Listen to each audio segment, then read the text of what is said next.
जी भी जुड़ गए हैं। अजय जी, आपसे सीधा समझना चाहता हूं, महाराष्ट्र में जो अगले 2-3 दिनों में होने जा रहा है, 14 तारीख को रिजल्ट आना है, शिंदे जी रहेंगे या नहीं रहेंगे, लेकिन सबसे बड़ी बात 288 सीटों की जो विधानसभा है, इसमें सब आप देखिए कि भाजपा के पास आज की तारीख में 106 सीटें हैं। शिवसेना उद्धव गुट नहीं बल्कि शिवसेना एकनाथ शिंदे गुट, या जो ओरिजिनल शिवसेना जो अब शिंदे गुट के पास जा चुका है, उस गुट के पास 39 सीट्स हैं। राकपा जो टूट करके, अभी धनंजय जी बता भी रहे थे, अजीत पवार उधर चले गए हैं, 53 सीटें, दावा है कि 53 सीटें राकपा की वहां हैं। और दूसरी तरफ इधर देखें तो कांग्रेस के पास जो विपक्ष है, महाविकास अघाड़ी अभी भी जो इंटैक्ट है, बना हुआ है, उसमें कांग्रेस के पास 44 सीटें आती हैं। शिवसेना उद्धव ठाकरे गुट के पास दावे के अनुसार, जो शिंदे कह रहे हैं उस अनुसार 17 सीटें इधर हैं उद्धव गुट के पास में। समाजवादी पार्टी की 2 सीटें हैं, निर्दलीय की 1 सीटें हैं, भारतीय किसान एवं मजदूर दल के 1 सीट है।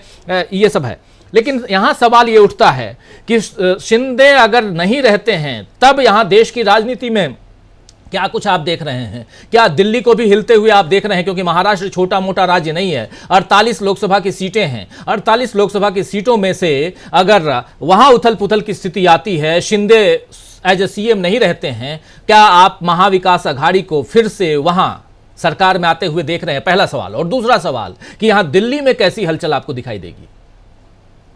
देखिए, पहली बात ये कि जो जजमेंट आएगा, आप क्या वो करते हैं वो अलग विषय है। हालांकि जो मेरिट्स की यदि बात करें तो मेरिट्स के मुताबिक तो शिंदे गुट की जो मान्यता है और उनके जो सदस्य हैं, उनकी सदस्यता रद्द होनी चाहिए, क्योंकि वो दल बदल के ही तहत आते हैं। क्योंकि जिस समय उन्होंने दल बदल किया उस समय पार्टी की स्थिति दूसरी थी, बाद में उसकी दूसरी हुई है, तो एक साथ एक मुश्त सारा बदलाव नहीं हुआ, इसलिए उसमें तमाम सारी चीजें हैं, उस गणित के मुताबिक किया आता है।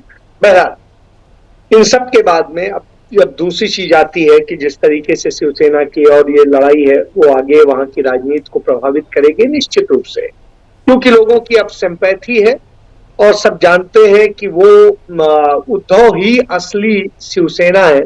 भले शिंदे कुछ भी कहते रहे, वो बनी हुई सरकार में और बने हुए स्थिति में वो बिक गए, वो अलग विषय है। ये वैसी स्थिति है जैसी मध्य प्रदेश में हुई, और मध्य प्रदेश में सिंधिया ने जिस तरीके से गद्दारी की और अपने इतिहास को दोहराया और उन्होंने किया, कमोबेश शिंदे ने भी वही स्थिति की है। और जब पेशवाज के साथ गद्दारी की थी शिंदे ने, और आज फिर जो है यहाँ पर भी गद्दारी हुई उद्धव के साथ, तो वो सामने है। अब नतीजा जो भी हो, बहरहाल लेकिन एक चीज जरूर है, यदि नतीजा थोड़ा सा भी निगेटिव की तरफ जाता दिखेगा तो मुझे लगता है कि जो नई रणनीति है वो रणनीति ये है कि इस ढंग से किया जाए कि अगला जो है महाराष्ट्र का जो विधानसभा का चुनाव है वो लोकसभा के साथ हो जाए, और इसकी तैयारी भी की जा रही है। और इसके लिए दिल्ली जो है एक तैयारी में लगा हुआ है। मुझे ये जैसा अंदेशा है और जानकारी है उसके मुताबिक मुझे ये लगता है कि वो लोकसभा के साथ में महाराष्ट्र का विधानसभा कराने के मूड में दिखाई देते हैं, क्योंकि उससे उन्हें मोदी के चेहरे का लाभ लेने की स्थिति में है और बहुत सारी चीजें। तो ये तमाम सारे राज्यों में किया जा सकता है जहां पर चुनाव जो है लोकसभा से चंद महीनों की दूरी पर है, वहां पर भी, और साथ साथ महाराष्ट्र को लेके ये टारगेट।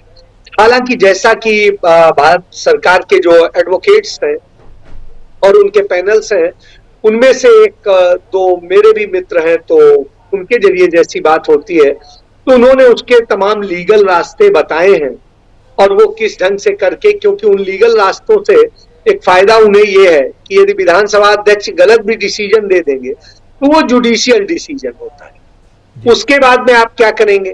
आप जाएंगे सुप्रीम कोर्ट, कहेंगे नहीं साहब ये जजमेंट गलत है, तो कोर्ट में वो तब तक के लिए फंस जाएगा, क्योंकि तुरंत फैसला नहीं हो सकता है, उस पर बहुत सारी दलीलें होंगी, बहस होंगी, वक्त लगेगा। बस वही तो वो चाहते हैं, वक्त लग जाए। तो यदि उससे 6 महीने 8 महीने गुजर गया तो उनका मकसद पूरा हो जाता है। तो कमोबेश अब मकसद यही है कि इसको किस तरीके से उस समय तक रोका जाए, और दोनों रास्ते निकाले जा रहे हैं। और उनके लिए काम किया जा रहा है। तो इन हालात में आप एक चीज ये समझिए कि ये निश्चित रूप से महाराष्ट्र के लिए ये एक बड़ा चिंताजनक स्थिति है और महाराष्ट्र की राजनीति। लेकिन इसी स्थिति में एक और चीज उभर के आ रही है कि महाराष्ट्र में आज ये विपक्ष में स्थिति देखते हैं तो कांग्रेस पार्टी सबसे बड़ी पार्टी के रूप में मौजूद है और वो पार्टी वो अब जो है बड़ा भाई बन गई है बाकी दलों की अपेक्षा। तो ऐसी स्थिति में अब कांग्रेस का महत्व बढ़ गया है, कांग्रेस ने अपनी एक्टिविटी भी बढ़ा दी है। अभी जो है कांग्रेस पार्टी के नेता इमरान प्रतापगढ़ी ने और तमाम कांग्रेस के नेताओं ने नासिक में एक रैली की, वहां पर जिस तरीके से बड़ा उन्हें जन समर्थन मिला है और सारी चीजें। इसके अलावा लगातार इसी तरीके के क्रम अब चल रहे हैं, कांग्रेस लगातार कैंपेन अभियान में है और वो कर रही है। उधर दूसरी तरफ राष्ट्रवादी के जो प्रमुख हैं शरद पवार, वो भी अपने आप को इस उम्र में एक्टिव करते नजर आ रहे हैं, तो वह भी दिखाई दे रहा है। उसके साथ साथ उद्धव ठाकरे बहुत आक्रामक स्थिति में है, उनके बेटे आक्रामक स्थिति में है और इंडिया गठबंधन का जो तीसरी बैठक थी, जिस बैठक के बाद में नरेंद्र मोदी सरकार घबरा गई, उस बैठक का आयोजन भी उद्धव ठाकरे और कांग्रेस पार्टी और राष्ट्रवादी तीनों ने मिल करके किया और इसमें जिस तरीके से हुआ और जो उसकी सफलताएं हैं, उन सफलताओं के बाद में आपने देख लिया भारत और इंडिया की लड़ाई शुरू करा दी। जबकि संविधान में हमारे भारत भी है और इंडिया भी है, कोई वो नहीं है, कोई इसमें गतिरोध नहीं है, लेकिन साहब क्रम चलाना है, आपको इस तरह से करना है तो आप करिए, उसमें कोई आपत्ति नहीं है, ये आपका जो है राइट है, आप करते रहिए। लेकिन आप एक पहचान मिटाते हैं, एक वो करते हैं तो निश्चित रूप से कोई बहुत अच्छा नहीं होता है। लेकिन ये निश्चित रूप से है कि ये है, इसका असर दिल्ली में इस तरह से हो रहा है कि दिल्ली अब घबराई हुई है, क्योंकि आर्थिक राजधानी के तौर पे या आर्थिक स्टेट्स के तौर पे दो स्टेट्स सबसे ज्यादा महत्वपूर्ण माने जाते हैं, एक महाराष्ट्र, दूसरा कर्नाटक। तो कर्नाटक तो कांग्रेस के पास जा चुका है, अब महाराष्ट्र भी चला गया तो उसके बाद थर्ड नंबर वाला गुजरात ही अकेले बचेगा।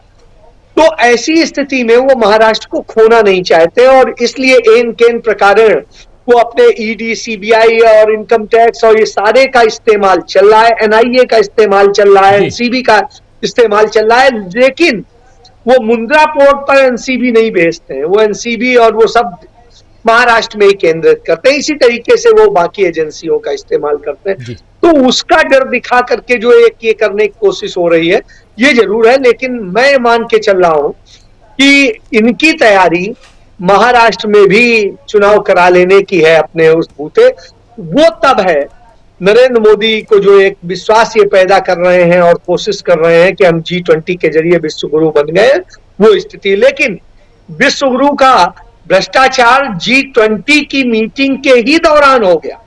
G20 के मीटिंग के दौरान ही 2700 करोड़ रुपए का जो खर्च करके मंडपम बनाया गया और सारी चीजें की गई इसके लिए, आप सोचिए वहां एक बारिश में ही जिस तरह से जल भराव हुआ है, सारी चीजें हुई हैं, वो सामने आ गई हैं। बिल्कुल अजय जी आता हूं, ये इन सब मसलों पे भी बात करेंगे। बहुत महत्वपूर्ण बात यहां आप